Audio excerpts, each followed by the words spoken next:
मृत राजा का प्रकरण। योगी नागनाथ जी की योग दीक्षा महायोगी मत्स्येंद्र नाथ जी द्वारा संपन्न हुई थी।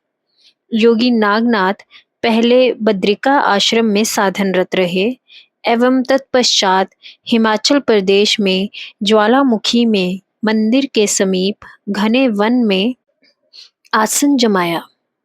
इससे भगवती शक्ति के प्रति उनकी अगाध श्रद्धा प्रकट होती है। यही श्रद्धा उन्हें भगवती चामुंडा की टेकड़ी पर अपना आसन लगाने में कारण बनी।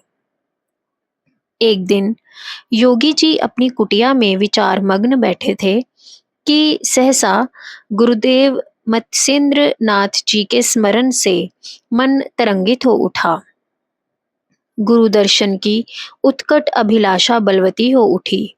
वह पुकारने लगे, हे गुरुदेव, वैसे तो आप सर्वव्यापक हैं तथा प्रतिक्षण हृदय पटल पर छाए रहते हैं। कितना लंबा समय हो गया है किंतु आपका दर्शन लाभ नहीं मिला। आपके आशीर्वाद से मुझे साधन का भरपूर आनंद प्राप्त है, किंतु गुरु दर्शन का आनंद किसी भी अन्य आनंद से बढ़कर है। हे प्रभु, मुझ पर कृपा करो, मुझे दर्शन दो। फिर योगी नागनाथ ने ध्यान लगाकर देखा कि गुरुदेव इस समय कहाँ हैं, तो ज्ञात हुआ कि संप्रति में वे लंका में विराजमान हैं। योगी नागनाथ ने कहा, आप सर्व समर्थ हैं, दूर या समीप आपके लिए एक समान है। आप कण कण वासी हैं, कभी भी कहीं भी प्रकट हो सकते हैं। योगी मत्स्येंद्र नाथ जी ने योगी नागनाथ जी की पुकार सुन ली एवं तत्काल प्रकट हो गए। उस समय का योगी नागनाथ का हर्ष अकथनीय है। उन्होंने अपना मस्तक श्री गुरु चरणों में रख दिया तथा निवेदन किया, आपकी महान अनुकंपा है जो इस दास को दर्शन दिए। मैं कृतकृत्य हो गया। योगी मत्स्येंद्र नाथ जी, मैं तुम्हारे बारे में ही विचार कर रहा था कि इतने में तुम्हारी पुकार सुनाई दी। मत्स्य प्रदेश में एक राजा की मृत्यु हो गई है। वह राजा बड़ा धर्मपरायण, आचारवान एवं प्रजापालक था। उसके उत्तराधिकारियों में कोई इस योग्य नहीं कि उसका स्थान ग्रहण कर सके। जब तक अन्य कोई व्यवस्था नहीं हो जाती, तब तक उस राजा का जीवित रहना अत्यंत आवश्यक है। हमें यह प्रेरणा इसलिए प्राप्त हुई क्योंकि वह राजा हमारा शिष्य था तथा हमारे ऊपर उसकी अतीव श्रद्धा थी। इसलिए तुम सूक्ष्म शरीर से उसके मृत स्थूल शरीर में प्रवेश कर जाओ तथा तब तक वहां रहो जब तक हम तुम्हें नहीं कहें। यहाँ तुम्हारे शिष्य तुम्हारे शरीर की रक्षा करते रहेंगे। बीच बीच में जब राजा सोया हो तो तुम उसका स्थूल शरीर अस्थायी रूप से त्याग कर कुछ समय के लिए चामुंडा माता जी की टेकड़ी पर आ सकते हो। योगी नागनाथ, मेरा सौभाग्य है जो आपने मुझे इस सेवा के योग्य समझा। मेरे शिष्यों को इस बात का पता भी नहीं चलेगा कि स्थूल देह का त्याग कर अन्यत्र किसी मृतिक शरीर में प्रवेश कर गया हूँ। वे यही समझते रहेंगे कि मैं समाधि अवस्था में हूँ। आपके आदेश का पालन करके पुनः अपने स्थूल शरीर में लौट आऊंगा। इसके पश्चात गुरुदेव अदृश्य हो गए तथा योगी नागनाथ ने शिष्यों को बुलाकर कहा, हम लंबे समय तक ध्यान की अवस्था में जा रहे हैं। आप लोग चिंता मन नहीं करना तथा हमारे शरीर का ध्यान रखना। कुछ पता नहीं कब तक हम ध्यान में रहेंगे। यह अवधि कई वर्षों की भी हो सकती है। योगी जी ने कुटिया के द्वार बंद कर लिए तथा ध्यान में चले गए। स्थूल शरीर से सूक्ष्म शरीर को पृथक कर लिया गया एवं राजा की मृतिक देह में प्रविष्ट हो गए। इस पर मेरे मन में शंका उत्पन्न हुई तथा मैंने महाराज श्री से निवेदन किया, योगी मत्स्येंद्र नाथ जी लंका में तथा योगी नागनाथ मालवा प्रदेश में, इतनी दूरी प्रार्थना भी सुन ली तथा तत्काल प्रकट भी हो गए। यह चमत्कार है। महाराज श्री, सिद्ध योगियों के लिए यह कोई विशेष बात नहीं। योगी मत्स्येंद्रनाथ जी की स्थिति चैतन्य में स्थापित थी तथा चैतन्य सर्वव्यापक है। यह कहो कि योगी मत्स्येंद्रनाथ जी चैतन्य स्वरूप ही थे। जब जहाँ चाहे प्रकट हो जाना तथा कोई भी क्रिया प्रदर्शित कर देना उनके लिए कठिन नहीं था। मैंने कहा, मन तो अपना भी करता है कि ऐसी सिद्धियां प्राप्त हो। महाराज श्री, सिद्धियों की प्राप्ति के लिए मन में उत्कंठा होना सिद्धियों के प्रकाशित होने में विघ्न है।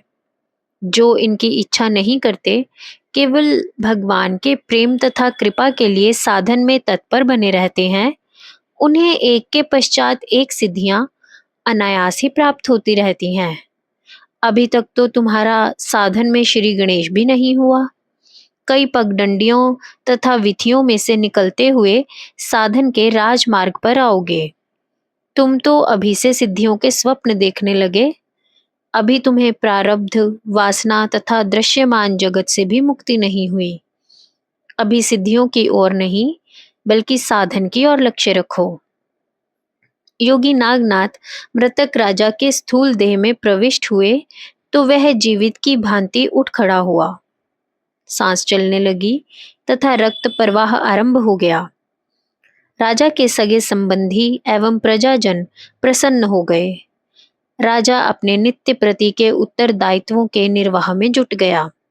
बीच बीच में जब राजा सोया होता तो योगी नागनाथ उसके भौतिक देह का त्याग कर चामुंडा माता की टेकड़ी पर रखे अपने स्थूल शरीर को क्रियाशील कर देते थे। वह अपने शिष्यों को जगह बुलाकर एकत्रित कर लेते थे, उनके साथ सत्संग करते, उनकी शंकाओं का निवारण करते तथा उन्हें मार्गदर्शन प्रदान कर राजा की देह में लौट जाते थे। ऐसे ही एक रात जब योगी नागनाथ चामुंडा माता जी की टेकड़ी पर उपस्थित थे, शिष्य वर्ग से अध्यात्म चर्चा चल रही थी। तभी एक शिष्य ने शंका प्रस्तुत की।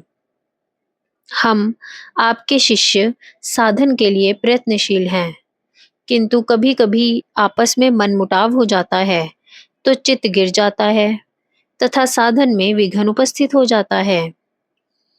उस समय टेकड़ी रात के गहन अंधकार में डूबी थी। चारों ओर स्तब्धता तथा नीरवता व्याप्त थी। कभी कभी शेरों की भयानक दहाड़ इस स्तब्धता को चीरती हुई वातावरण में गुंजारित हो रही थी। यह दहाड़ शांत मन में वासना के आक्रमण के समान थी। स्तब्धता पुनः अपनी स्वाभाविक अवस्था में लौट जाती थी। योगी नागनाथ जी ने कहना आरंभ किया। मन मुटाव का कारण प्राय भ्रांति, सहनशीलता तथा समर्पण का अभाव और अभिमान की अधिकता होता है। मन मुटाव राग द्वेष की वृद्धि कर जगत में आसक्ति बढ़ाने का कारण है। शांत सरोवर में पत्थर गिरने के समान शांत चित्त में आघात कर अशांति की तरंगे पैदा कर देता है।